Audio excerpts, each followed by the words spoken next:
Now, the diesel emissions scandal has rocked the motoring sector, as you can imagine, and now manufacturers are looking towards electric as a cleaner alternative.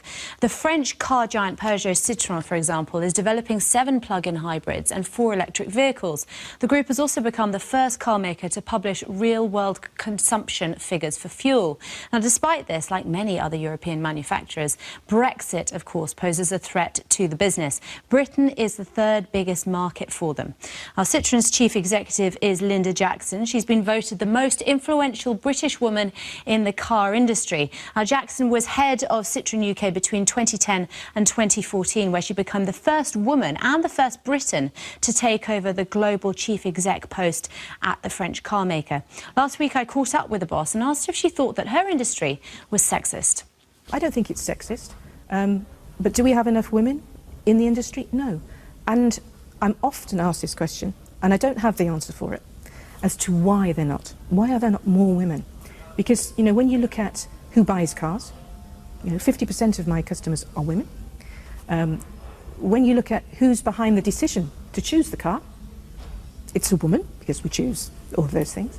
So why are women not interested in entering the automotive industry?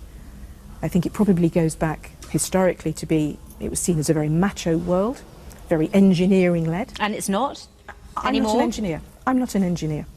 And, you know, I understand how a car works, but I am not somebody that's going to open the bonnet and tinker around and want to really get into that.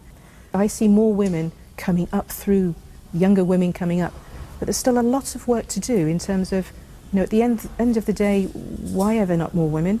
Well, one of the reasons is it's about trying to find that life balance. And do you think you manage your work-life balance personally?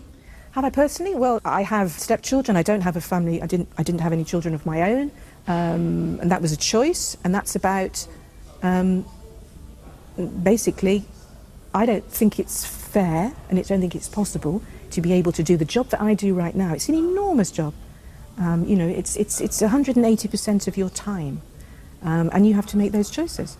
And you know, I always congratulate people, and I encourage people who are trying to do the both. But it's very, very difficult.